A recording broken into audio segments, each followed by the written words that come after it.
আসসালামু আলাইকুম। ওয়ার্ডপ্রেস কাস্টমাইজেশনের দ্বিতীয় পর্বে আপনাকে স্বাগত। আমরা গত পর্বে দেখেছিলাম কিভাবে জ্যাম্প ইনস্টলেশন করতে হয় এবং জ্যাম্প ইনস্টলেশন করার পর যদি অ্যাপাচি এবং মাইএসকিউএল এভাবে রান করে তখন আমরা বুঝে নেব যে আমরা সঠিকভাবে জ্যাম্প ইনস্টলেশন করতে পেরেছি। এবার আমরা দেখব কিভাবে জ্যাম্পের মাধ্যমে আমরা ওয়ার্ডপ্রেসটা ইনস্টলেশন দিতে পারি। আমরা যদি ব্রাউজারে আসি, এখানে আমরা লিখব wordpress.org লিখব, আমরা wordpress.com লিখব না। লিখে এন্টার করার সাথে সাথে আমরা এই ওয়েবসাইটে চলে আসব। এইখানে অথবা এখানে যদি আমরা ক্লিক করি গেট ওয়ার্ডপ্রেস, তখন আমরা এখানে ওয়ার্ডপ্রেস ডাউনলোড করার অপশন পেয়ে যাব। আমরা এখানে একটা ক্লিক করব। ওকে, ইতিমধ্যে ওয়ার্ডপ্রেস ডাউনলোড হওয়া শুরু হয়ে গিয়েছে। এর ভিতরে আমরা যেটা করব, যেহেতু এটা রান আছে, জ্যাম্পটা রান আছে, যেহেতু এটা রান থাকা অবস্থায় আমরা এখানে লিখব লোকালহোস্ট স্ল্যাশ, এখানে আমরা লিখব php my admin, এন্টার দেব।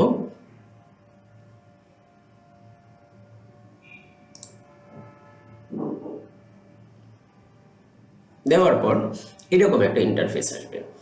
এখন আমরা এখানে একটা ডেটাবেস তৈরি করব। এই নিউ এ ক্লিক করব। নিউ এ ক্লিক করে এখানে একটা ডেটাবেস নাম দিতে পারি। যেমন আমরা যদি বলি স্টার্ট, দ্যাট মিনস আমরা স্টার্ট করলাম, অথবা আপনি আপনার নাম, নিজের নাম যা ইচ্ছা তাই দিতে পারেন। এখানে আমরা এখানে স্টার্ট প্রজেক্ট বা স্টার্ট এরকম একটা কিছু দিলাম। আমি স্টার্টেই লিখলাম। ওকে, এই যে আমার ডেটাবেসটা তৈরি হয়ে গেছে। আমরা এখানে ডেটাবেসটা তৈরি করার পর আমরা চলে যাব আমাদের ডাউনলোডকৃত ওয়ার্ডপ্রেসের যে জিপ ফাইলটা আছে ওইখানে। অর্থাৎ আমরা এখানে আসলাম, এটাকে কাট করে নিয়ে আসি অথবা কপি করে নিয়ে আসি আমাদের ডেস্কটপে। এটাকে আমরা একটু প্রসেস করে নিই। এখানে পেস্ট করে দিলাম। ওকে, যেহেতু এখানে পেস্ট করে দিলাম, এটাকে আমরা এক্সট্রাক্ট করব।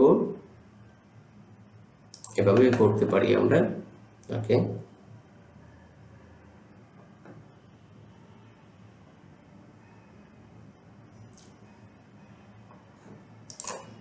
এক্সট্রাক্ট হওয়ার পর আমরা এটার মধ্যে ডাবল ক্লিক করব। ডাবল ক্লিক করার পর এখানে আবারও আসবো। এই যে ফাইলগুলি দেখছেন, এই সবগুলোকে আমরা কপি করে নেব। আমরা এটা কপি করে নিলাম। কপি করে নেওয়ার পর এইখানে দেখুন এক্সপ্লোরার নামে একটা অপশন আছে, আমরা এখানে ক্লিক করব এক্সপ্লোরারে। এরপর এটার ভিতরে দেখুন htdocs আছে, আমরা htdocs-এ আসবো। এখানে একটা ফোল্ডার বানাই, যেটা আমরা দিলাম প্রজেক্ট। আপনি আপনার ইচ্ছা মতো নাম দিবেন। এই ফোল্ডারের ভিতরে আমরা ওয়ার্ডপ্রেসের যে ফাইলগুলি আছে এগুলি পেস্ট করে দিই। এখানে প্রজেক্ট ফোল্ডারে যখন প্রতিটা ফাইল আমরা কপি করে পেস্ট করতে পারবো, এরপর আমরা চলে যাব আমাদের ব্রাউজারে। এখানে আমরা বলবো লোকালহোস্ট, এই যে php my admin এটা বাদ দিয়ে এবার আমরা বলবো প্রজেক্ট, ওই যে আমরা যে ফোল্ডারের মধ্যে আমাদের ফাইলগুলি রেখেছিলাম। যদি আমরা এটা সফলভাবে করতে পারি তখন আমাদের নতুন আরেকটা ইন্টারফেস আসবে। ওকে, দেখুন তো এরকম আসলো। যাই হোক, তো আমরা কন্টিনিউ ক্লিক করব। ওকে, এবার বলতেছে let's go. Okay, let's go. এবার দেখুন এখানে আমরা স্টার্ট নামে ডেটাবেস তৈরি করেছিলাম। যেহেতু স্টার্ট নামে ডেটাবেস তৈরি করেছিলাম, আমরা এখানে লিখব স্টার্ট। আর এটুকু মনে রাখবেন, আপনি যখন জ্যাম্পের মধ্যে কোনো প্রজেক্ট করবেন, আপনার জন্য সারা জীবন আপনার ইউজার নেম হচ্ছে রুট, আর পাসওয়ার্ড নাই, অর্থাৎ পাসওয়ার্ড না দিতে হবে না। যদি আপনি কোনো কিছু দেন তাহলে কাজ করবে না, অর্থাৎ এটা ফাঁকা রাখতে হবে, এটাই আপনার পাসওয়ার্ড। ওকে, এরপর লোকাল হোস্ট, এটা এইভাবেই থাকবে। এইখানে আপনি দু একটা অক্ষরে কোনো কিছু দিতেও পারেন বা এটা এইভাবেও রাখতে পারেন আপাতত। এখানে সাবমিট করব আমরা। ওকে, যদি এইটুকু আসে দ্যাট মিনস আমরা সঠিকভাবে কাজগুলি করতে পেরেছি। এইবার রান দ্য ইনস্টলেশন। দেখুন আমাদের ওয়ার্ডপ্রেসটা ইনস্টলেশন হয়ে গেছে।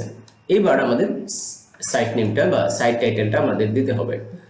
আমরা এখানে দিতে পারি ওয়ার্ডপ্রেস লার্নিং। এখানে আমরা একটা ইউজার নেম দিতে পারি, আমরা দিই লার্নার।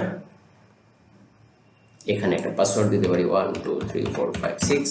এমন সহজ পাসওয়ার্ড ওয়ার্ডপ্রেস আপনাকে নিতে দিবে না, এখানে বারবার নোটিস করবে। তো আপনি এখানে বলবেন যে না, আমি আমার পাসওয়ার্ডের ব্যাপারে কনফার্ম আছি, তুমি কোনো টেনশন করো না। ওকে, এইখানে আমরা একটা ইমেল দিয়ে দিই,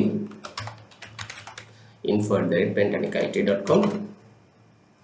আমরা যখন লোকাল সার্ভারে অথবা আমরা লাইভ সার্ভারেও কোনো সাইট কাস্টমাইজেশন শুরু করব বা নতুন করে শুরু করব, তখন এখানে টিক চিহ্ন দিয়ে রাখবো। এর কারণ হচ্ছে আমরা সার্চ ইঞ্জিন ভিজিবিলিটিটা রাখবো না, হলে আমাদের অনেক ডেমো প্রোডাক্ট অথবা ডেমো কন্টেন্ট গুগলে চলে যেতে পারে। এরপর আমরা ইনস্টল ওয়ার্ডপ্রেসে ক্লিক করব।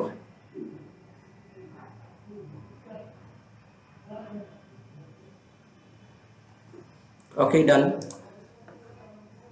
যাই হোক, তো এইখানে আমাদের ওয়ার্ডপ্রেস ইনস্টলেশন ডান হয়েছে এবং সাকসেস হয়েছে।